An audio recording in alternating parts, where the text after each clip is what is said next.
সকালবেলা ঘুম থেকে উঠে এমন একটা অবস্থা দেখতে পারবো যে আমি নিজেই ভাবতে পারিনি।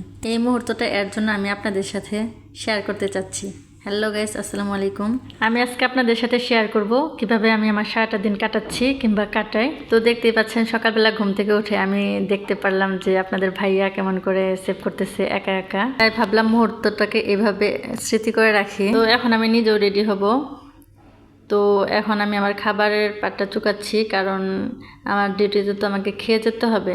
তাই আমি এখন খেতে বসেছি। খাবার খাওয়ার পরে আমাকে আবার বাকি কাজগুলো শেষ করতে হবে। তো এখন আমি বসে পড়েছি আমার সিভি আপডেট করার জন্য, কারণ আমি চাচ্ছিলাম যে কয়েকটা জায়গায় আমার সিভিগুলো ড্রপ করব, তাই সেগুলো আমি লিখতেছিলাম। দেখতেই পাচ্ছেন আমার সিভি লেখাগুলো প্রায় শেষ। এখন আমি খামে ভরবো। তো আমি বর্তমানে যেখানে জবে আছি তো সেটাতে রিজাইন দিয়েছে। এখন মানে কি আমি অন্য কোথাও জব করার জন্য আর কি সিভিগুলো ড্রপ করব। এই যে আমার সিভি কাজ কমপ্লিট, আমি খামে ভরে ফেলেছি। এখন শুধু আমার হাজব্যান্ডের কাছে দেব, যে কোথাও গিয়ে উনি ড্রপ করে দিয়ে আসবে। কর্মস্থলে ঢুকে প্রথমে দেখতে পারলাম যে খালা তার কাজগুলো করতে। আমি সোজা আমার রুমে ঢুকে গেলাম এবং দেখতে পারলাম যে আজকে কয়েকটা বেবি ভর্তি আছে। বাচ্চাগুলোকে ম্যানেজমেন্ট করাই হচ্ছে আমাদের কাজ। আমি সবগুলোকে ভালোভাবে দেখে নিচ্ছি যে কোনো সমস্যা আছে কিনা কোনো মেশিনপত্রের, আর বাবুদের গায়ের তাপগুলো ঠিক আছে কিনা। এটা হচ্ছে একটা হসপিটালের NSU ডিপার্টমেন্ট। এখানে নবজাতকদের পরিচর্যা করা হয়, অর্থাৎ যে বাচ্চাগুলো অসুস্থ থাকে তাদের সেবা যত্ন করা হয় এই ডিপার্টমেন্টে। আপনাদের সাথে তো বলা হয়নি যে আমি একজন নার্স। তো আমি আমার এই পেশাটাকে নিয়ে অনেক গর্বিত, আমি অনেক গর্ববোধ করি, কেননা এটা একটা সেবামূলক কাজ।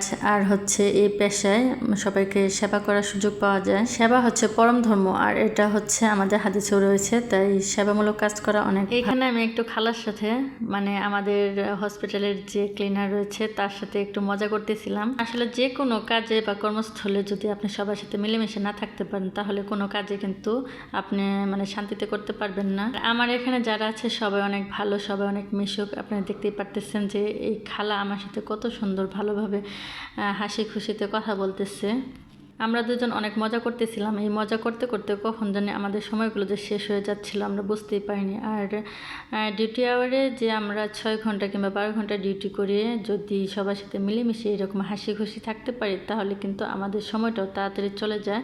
কাজেও আমরা কিন্তু অনেকটা স্বাচ্ছন্দ্য বোধ করতে পারি। তো এখন এই মুহূর্তে খালা বলতেছিল যে খালা তার ওড়নাটা সুন্দর করে মাথায় দিয়ে নিবে, তারপর একটা পিক উঠাতে বলতেছিল, কিন্তু আমি যে ভিডিও করতেছিলাম এটা তো আর খালা বুঝতেছিল না। এই মুহূর্তে আমি খালাকে জিজ্ঞাসা করতেছিলাম যে খালা, আমি যে এখান থেকে চলে যাব আপনাদের কি খারাপ লাগবে না? তো খালা বলতেছিল যে হ্যাঁ, অনেক খারাপ লাগবে। তো এ বিষয়ে আমরা কথা বলতেছিলাম।